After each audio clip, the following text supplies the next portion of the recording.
اعوذ باللہ من الشیطان الرجیم بسم اللہ الرحمن الرحیم الحمد للہ رب العالمین والصلاة والسلام علی اشرف الانبیاء والمرسلین وآلہ الطیبین الطاہرین۔ اعوذ باللہ من الشیطان الرجیم بسم اللہ الرحمن الرحیم قل هل تربصون بنا الا احدى الحسنيين ونحن نتربص بكم أن يصيبكم الله بعذاب من عنده أو بأيدينا فتربصوا إنا معكم متربصون۔ سورہ توبہ آیت 52۔ کہہ دیجئے کیا تم ہمارے بارے میں دو بھلائیوں میں سے ایک ہی کے منتظر ہو اور ہم تمہارے بارے میں اس بات کے منتظر ہیں کہ اللہ خود اپنے پاس سے تمہیں عذاب دے یا ہمارے ہاتھوں عذاب دلوائیں۔ بس اب تم بھی انتظار کرو، ہم بھی تمہارے ساتھ انتظار کرتے ہیں۔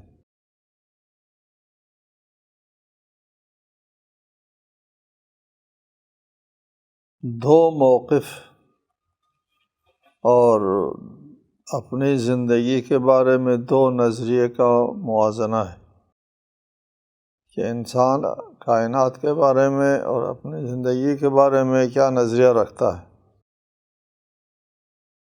اس نظریے کے مطابق یہاں پر ایک فریق دوسرے فریق کے ساتھ اختلاف رکھتا ہے اور لڑائی بھی کرتا ہے۔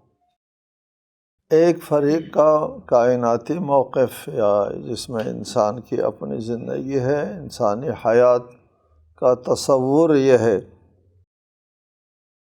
کہ ہم اللہ تعالیٰ کی طرف سے آئے ہیں اور اسی کے پاس واپس جانا ہے۔ اللہ کے پاس سے آئے ہیں اور اللہ کے پاس جانا ہے۔ ایک سفر ہے ارتقائی، اس ارتقائی سفر میں اللہ کے پاس سے آنے اور اللہ کے پاس جانے تک میں ارتقاء حاصل کرنا ہے۔ خالی ہاتھ اکیلا آتا ہے اللہ کے پاس سے اور اکیلا چلا جاتا ہے، لیکن خالی ہاتھ نہ جائے۔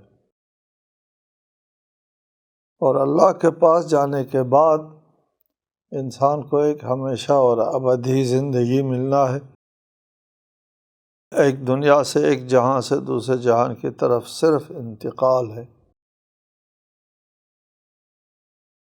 دوسرے فریق کا تصور یہ ہے کہ جو کچھ ہے یہی زندگی ہے، اللہ کے پاس جانا آنا نہیں ہے، کوئی ارتقائی مراحل طے نہیں کرنا ہے، کوئی جواب دہی ہے، کوئی حساب کتاب نہیں ہے، یہی زندگی ہے بس۔ اس زندگی میں یہ انسان کبھی کبھار کامیابی حاصل کر لیتا ہے اور اکثر بیشتر پرآشوب زندگی گزارتا ہے۔ درد، عذاب، مصیبتیں برداشت کرتا ہے اور بلا وجہ یہ ساری مصیبتیں برداشت کر کے مر جاتا ہے اور ختم ہوتا ہے۔ یہاں ارشاد فرمایا کہ ہمارے بارے میں تم کیا انتظار رکھتے ہو، توقع رکھتے ہو؟ ہم جس نظریے کے تحت، جس موقف کے تحت تمہارے ساتھ لڑائی کرتے ہیں، اس میں ہم کو دو کامیابیوں میں سے ایک کامیابی حاصل ہونا ہے۔ فتح، نصرت، کامیابی یا شہادت۔ ہم جو موقف رکھتے ہیں، جو عقیدہ رکھتے ہیں، اس کے مطابق ہمارے یہاں ناکامی اور نامرادی کا تصور نہیں ہے سرے سے۔ ہم آئے ہیں اس جہاں میں اللہ کی طرف سے اور جانا اسی کے پاس ہے، اور جب ہم اس کے پاس جائیں گے واپس شہادت پا کر سرخ روئی کے ساتھ جائیں گے، کامیابی کے ساتھ جائیں گے۔ کہتے ہیں نا کہ انسان جو بھی نیکی کرتا ہے اس کے اوپر ایک اس سے برتر اور بہتر نیکی ہوا کرتی ہے، الا شہادت، جان دینے سے بڑھ کر کوئی نیکی نہیں ہے۔ دنیا میں موجود و متصور قابل تصور نیکیوں میں سے سب سے اعلیٰ نیکی جو ہے انسان بجا لاتا ہے، جو کچھ اس کے پاس ہے وہی اپنی زندگی تھی وہ دے دی راہ خدا میں، اس سے بڑھ کر وہ کیا دے سکتا ہے؟ اس کے پاس نہیں ہے، اس سے اپنی زندگی سے بڑھ کر کوئی چیز نہیں، وہ دے دی۔ تو وہ ایک ارتقائی مرحلہ، ایک عظیم ارتقائی مرحلہ طے کر کے اللہ کے پاس جاتا ہے، جو نہایت کامیابی ہے اور نہایت کامرانی ہے اس کے لیے، شہادت۔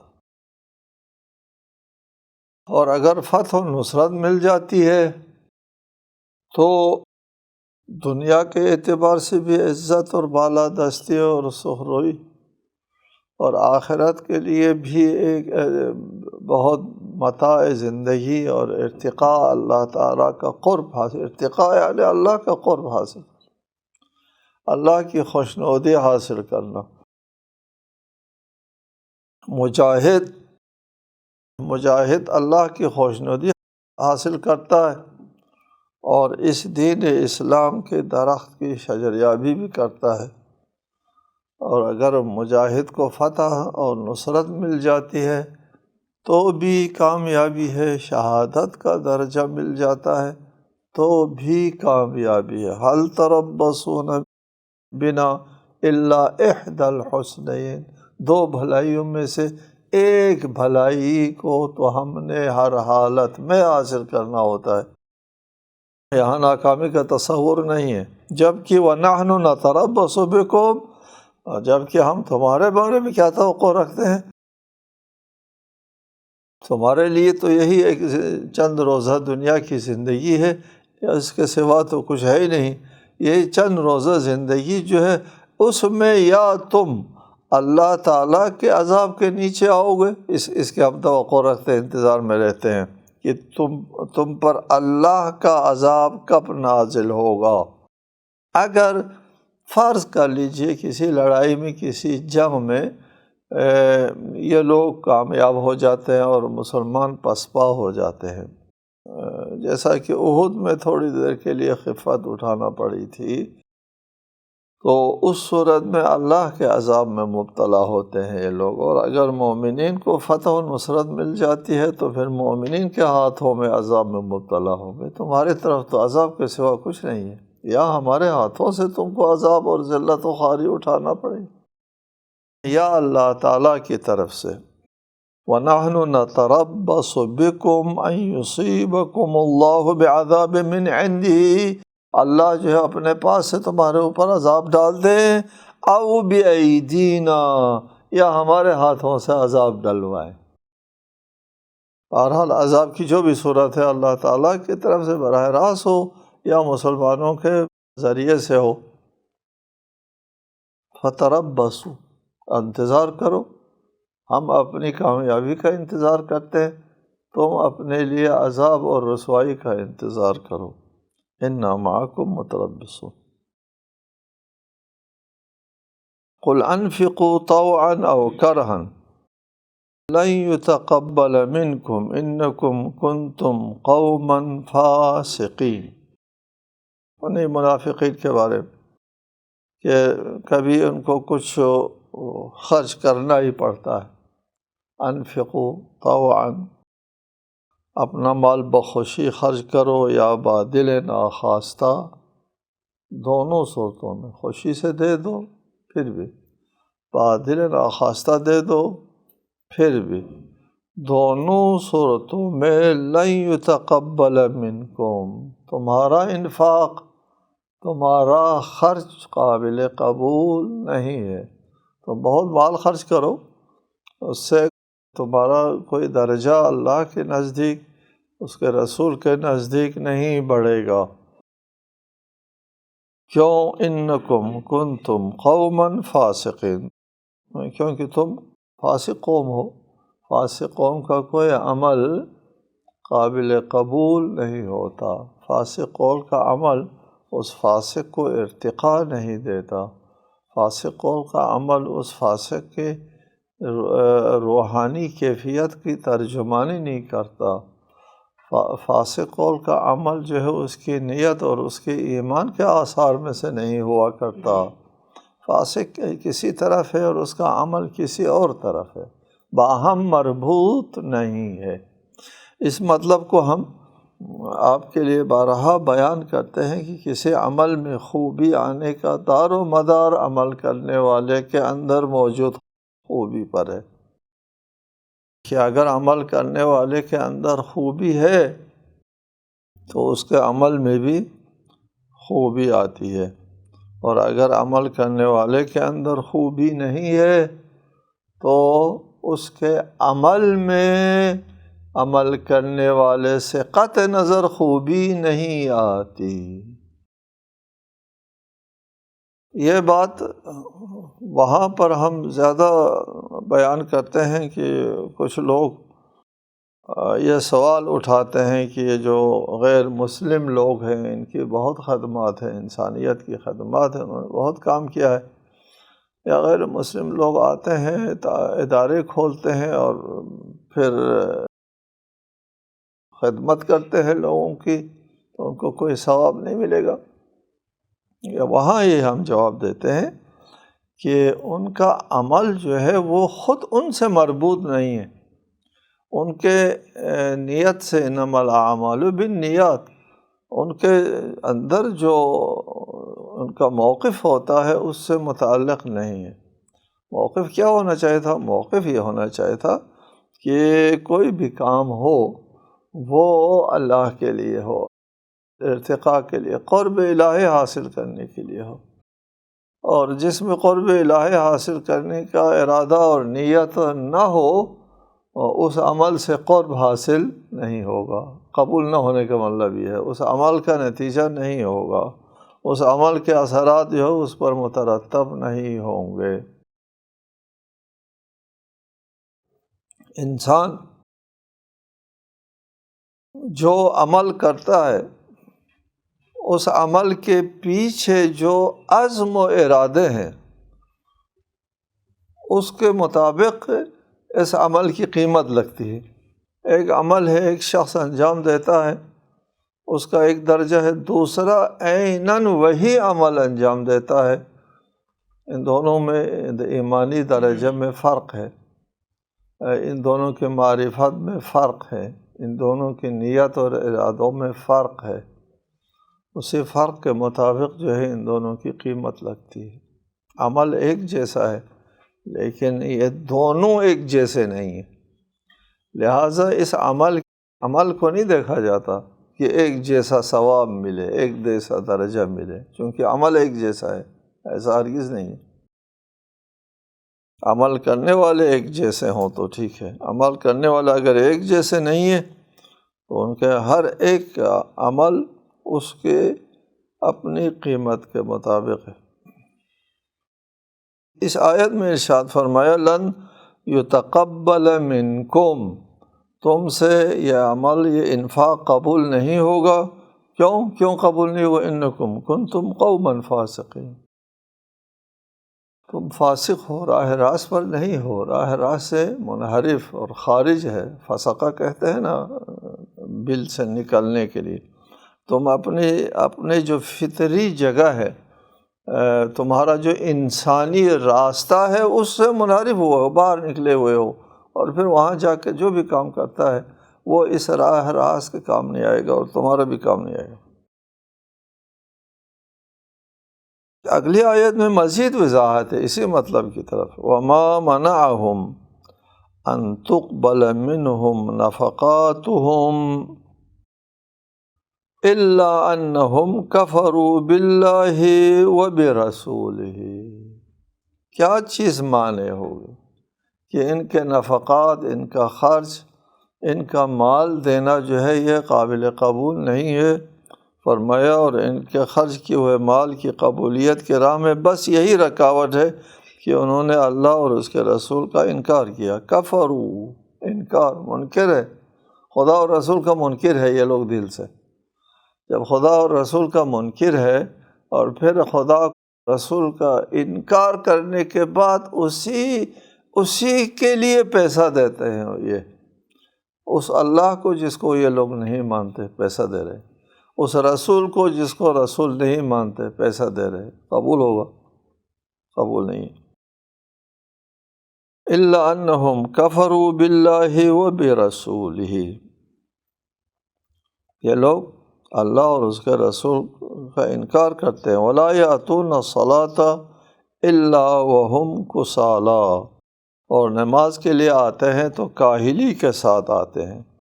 اور ولا ينفقون الا وہم کارہون، اور راہ خدا میں خرچ کرتے ہیں تو بادل ناخواستہ خرچ کرتے ہیں۔ اس قسم کے جو خرچ ہے جو نماز جیسے عبادت اور بندگی کے دائرے میں بھی نہیں ہے، اللہ اور رسول کے اوپر ایمان لانے کے دائرے میں بھی نہیں ہے، کلی طور پر اس قسم کے اسلامی اور انسانی اور اخلاقی دائروں سے خارج ہے، پھر وہاں جا کر کے وہ جو عمل کرتے ہیں اس عمل کا کوئی وزن اور کوئی قیمت نہیں ہوگی۔ فلا تعجبک اموالہم ولا اولادہم انما یرید اللہ لیعذبہم بہا فی الحیاۃ الدنیا، لہٰذا ان کے پاس جو مال ہے اس مال کو یہ جو خرچ کرتے ہیں اس خرچ کرنے کا کوئی فائدہ ان کو ملنا نہیں ہے، لہٰذا ان کے اموال اور اولاد کہیں آپ کو فریفتہ نہ کرے۔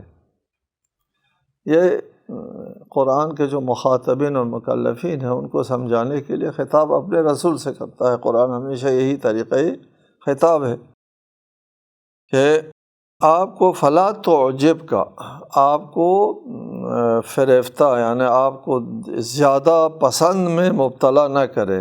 عجبہ کسی چیز کے اوپر فریفتہ ہو جانا اور زیادہ پسند کرنا،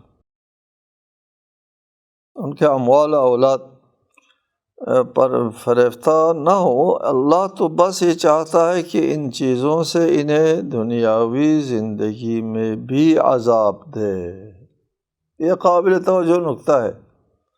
اللہ چاہتا ہے انما یرید اللہ لیعذبہم بہا، اموال و اولاد کے ذریعے ان کو عذاب دینا چاہتا ہے۔ ہم لوگ سطحی ذہن رکھنے والے یہ خیال کرتے ہیں کہ اولاد اور دولت عذاب نہیں ہے، یہ تو بہت بڑی نعمت ہے، آسائش ہے اور زندگی ہے، بہتر زندگی انسان گزار سکتا ہے، مال اور دولت تو بہت اچھی چیز ہے، یہ ہمارا تصور ہوتا ہے۔ یہاں ایک بات واضح ہو کر کے آپ کے سامنے آنا چاہیے کہ مال اور اولاد، خصوصاً مال، اس کا تصور جہاں تک انسان کی اپنی زندگی اور اس کی ضروریات سے متعلق ہے اس کو مال اور اولاد نہیں کہتے، وہ اس کو تو زندگی کہتے ہیں، متاع الحیات الدنیا، اور جو نصیب از دنیا ہے، زندگی کے لیے جو ضرورت کی چیزیں ہیں اس سے بالاتر جو مال برائے مال ہے اس کی بات ہوتی ہے۔ ہمیشہ میں اس بات کی وضاحت کرتا ہوں، مال کو اگر ذریعہ بناتا ہے انسان کسی بہتر مقصد کے لیے تو یہ مال مذموم نہیں ہے، مال کی مذمت نہیں ہے، مال کو ذریعہ نہیں، مال ہی کو مقصد بنایا جاتا ہے تو مذمت ہے۔ یہاں اس مال کی بات ہو رہی ہے، اس مال کا ذکر ہو رہا ہے جس کو خود مال کو مقصد بنایا جاتا ہے، یہ ہے مختصر۔ جو مال خود مقصد ہو، آپ کی ضروریات زندگی سے زائد اضافی مال جس کو آپ ذخیرہ کر کے اپنے سرمایے کو بڑا کرنا چاہتے ہیں، اس کا ذکر ہے۔ جہاں تک آپ کی ضرورت کا مال ہوتا ہے اس کے کروانا تو بہترین عبادت ہے، بہترین، صرف عبادت نہیں، بہترین عبادت۔ وہ آپ کے جس مال سے آپ کی عزت اور آبرو کو تحفظ ملتا ہے، اس مال کا حاصل کرنا ممکن ہونے کی صورت میں واجب ہے، نہ مذمت نہیں ہے بلکہ واجب ہے۔ واجب کام کا مزہ لانا عبادت ہوا کرتا ہے۔ بات ہے اس مال کی جو آپ کے عزت و آبرو بچانے سے زائد ہے، آپ کی ضرورت سے بھی زائد ہے۔ اسلام فقر کا درس نہیں دیتا۔ حضرت علی کا فرمان ہے، اگر فقر جو ہے وہ مجسم ہو کر کے میرے سامنے آ جاتا تو میں اسے قتل کر دیتا۔ فقر کی مذمت ہے، فقیر رہنے کی سفارش نہیں کرتا اسلام۔ اسلام محترم معزز رہنے کی سفارش کرتا ہے۔ بہرحال یہ جو مال اور اولاد ہے، اپنی زندگی کی ضرورت سے زائد مال برائے مال، ان کے اوپر فریفتہ نہ ہو۔ یہ ہمارے لیے بھی ہے کہ ہم مال اور دولت والوں کے مال اور دولت پر فریفتہ نہ ہوں۔ ہم لوگ امیر لوگ جو بڑے ملینر لوگ ہوتے ہیں، ان کے مال اور اولاد پر ہم کو بھی فریفتہ نہیں ہونا چاہیے۔ کیوں؟ اس لیے اللہ چاہتا ہے کہ ان کو اسی زندگی میں، دنیاوی زندگی میں مال اور اولاد کے ذریعے عذاب دے۔ مال اور دولت کے ذریعے عذاب ہوتا ہے؟ جی، مال اور دولت کے ذریعے بہت عذاب ہوتا ہے، بڑا عذاب، معمولی عذاب بھی نہیں ہے۔ وہ یہ ہے کہ انسان کے پاس اپنی ضرورت کا جو مال آتا ہے اس سے سکون ملتا ہے۔ آپ کو ضرورت ہے، محتاج ہے ایک مال کے، اس مال کے ملنے سے آپ آسودہ ہوتے ہیں، آرام ملتا ہے، سکون ملتا ہے، پتہ چلتا ہے کہ یہ مال آپ کی ضرورت ہے۔ آپ کو اس مال کی ضرورت تھی جس کے ملنے کی وجہ سے آپ کو سکون ملا۔ آپ کو بھوک تھی، کھانا ملا، سکون ملتا ہے۔ پیاس تھی، پانی ملا، سکون ملتا ہے۔ کپڑے آپ کے پاس نہیں تھے، کپڑے ملا، خوش ہوتے ہیں، سکون ملتا ہے۔ جہاں تک آپ کو آپ کی ضرورت کا مال ہوتا ہے، اس کے ملنے سے آپ کو سکون ملتا ہے، پتہ چلتا ہے کہ یہ مال میرے لیے ہے اور مجھے اس مال کی فطری طور پر ضرورت ہے۔ خالق نے بھی مجھ سے جس طرح شرعاً کہا ہے، تکویناً بھی کہا ہے کہ یہ تمہارے پاس ہونا چاہیے، تبھی تو اس مال کے اب میرے پاس آنے سے میں خوش ہوتا ہوں، مجھے اطمینان ملتا ہے، سکون ملتا ہے، میں اس کے لیے پیدا ہوا ہوں اور یہ میرے لیے ہے۔ ٹھیک، اس سے فطرت کی طرف سے گواہی ملتی ہے ہم کو۔ جس طرح مچھلی جو ہے اس کو پانی میں زندگی کرنے کے لیے پیدا کیا ہے، پانی میں جانے سے اس کو سکون ملتا ہے، قدرتی بات، ٹھیک ہے، ہم کو بھی سکون ملتا ہے اس پیسے سے۔